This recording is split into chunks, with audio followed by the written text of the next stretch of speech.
Welcome to the Fix List, a guide to improving your paintings by looking at other work in search of common visual problems. Today's problem is clear shapes. And whether we're talking about the design itself or the elements in your composition, the goal here is to have an image that you look at and you can tell objects from other objects. You just want to be able to tell what's going on. So let's look at some examples from the ctrl+paint community. This is a good one because I think the design itself is very clear. I can understand all the details in his costume. His shape has nice clean edges. In a lot of ways, it is clear. The problem though is this pose. Because the way his legs are intersecting and because there's not a lot of shadow detail here, in a way it looks like he has one leg. Especially if I were to zoom way out. He sort of has a thicker area that goes down to a thinner area, but there's just really no break between the two. There's no negative space to tell the brain leg 1 and leg 2. This is a pretty easy fix. One option is to just change how far it is through the walk such that you have a little more overlap and there's a little bit of negative space. It doesn't take a whole lot for the brain to be able to separate out one leg from the other leg. Clearly, I didn't use reference here and I didn't do a very massive paint over. It still looks a little bit awkward. And frankly, I think walking poses are really challenging. If you are going to use a walking pose, I encourage you to look at good reference and to take your time with the balance. Otherwise, your character could come off looking a little stiff. And with that in mind, the other option I have here is just to not do a walking pose. He definitely looks a little stiff here, but that's because I didn't do really much rework at all. I just wanted to show that when seen from far away, you can tell he has two legs here. It's not so obvious here. So an otherwise clear design with a very clear shape is made less clear just because of a pose. This right here is a similar option. Now in this case, there's no overlapping problem. We can see all four legs just fine. The problem comes in terms of value. If I zoom way out, you can see his chest very easily because it's a high value skin tone against a black background. Easy to see. You almost can't see the legs at all at this distance. When I zoom back in, you know they're there. But an important part of that initial read is value. And so in order to make these legs more visible, there needs to be higher contrast. Either the background needs to be a different value or the legs themselves need to be a different value. So I've actually done both just to show you what it could look like. The easier option is just to change the design of the legs. In this case, just lighten up the legs a little bit. Now they're much more visible. I can zoom out and I can see them very well. The problem with this is I might have liked the dark legs for other reasons based in the actual context this character is going to exist. You know, if it's in a video game or a TV show, it could be that having dark legs and a light top was important. And what I've just done is I've changed that relationship simply so this illustration will work better. That's not always the right thing to do. Which brings me to the other option, which is to leave the design intact. So we go back to the original design and then to change the backdrop just to provide higher contrast so he reads a little better. And this is what I've decided on. The tricky thing with making a background is you have to consider surrounding shapes.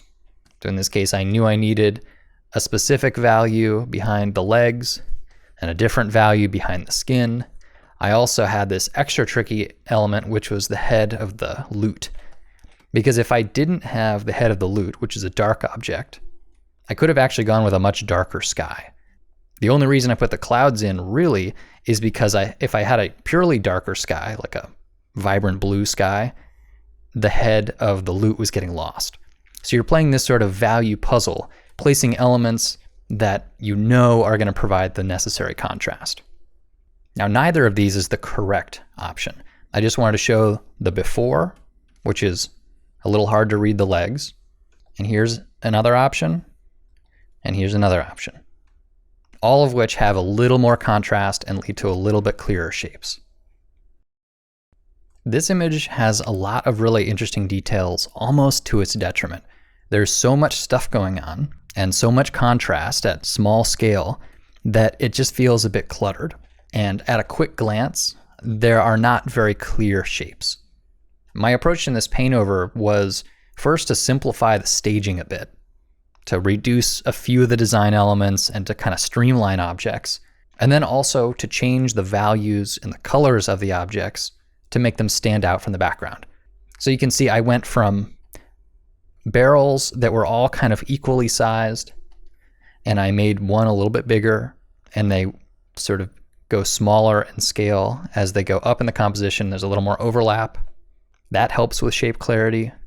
I've also reduced the total number of ropes, and I've really diminished the contrast in the background. Before, there was a lot of detail in the background at all different values.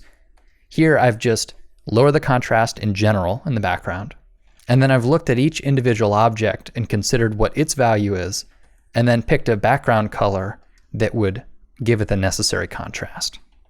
I also made the hero character bigger. I made it overlap this barrel, and I streamlined the shape a bit just to kind of simplify things. Again, these are fewer details on all the shapes than the original composition had, but in my opinion, it helps make the initial read much clearer. The shapes are simple, so you understand what's going on. Here's before, and here's after. So clearly lighting is a big part of this process, but the combination of restaging the elements, a little bit of relighting, and simplifying edges can help make it a lot clearer. And here we've got a combination of two of those familiar problems. One is that the values don't provide enough contrast, so I can't really tell the character from the background because there's not quite enough contrast. Additionally, especially when I zoom out, the dragon and the guy are lined up in such a way, it's almost like we have one character here, it's a bipedal dragon, instead of two characters, which is what the artist intended. So we need to separate foreground and background and make the shapes clearer to read. Here's what my paint over looked like.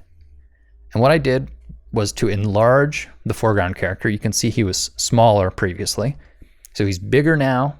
He is darker values. I lowered his overall values. And then I used the fire of the dragon to create a lighter value, sort of light zone. In doing so, I've separated foreground from background, both through shape and through color. I've also streamlined the design of the dragon itself. There are sort of fewer details around the silhouette. Same goes for the hero. And when we look before, there were just more details in general. I've simplified and clarified with these big simple shapes. Because sometimes you have to remove detail in order to tell your story more clearly. Before, after. And let's finish off with one of my older paintings. This here is a dragon that has some good things going for it, but definitely down here in the bottom, there is a flattening of space. If you squint at this, it's really hard to tell where one arm ends and the body begins, or the other arm overlaps.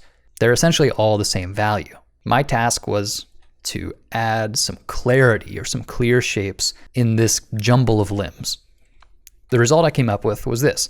Now, I might later go back and add more small, low contrast details.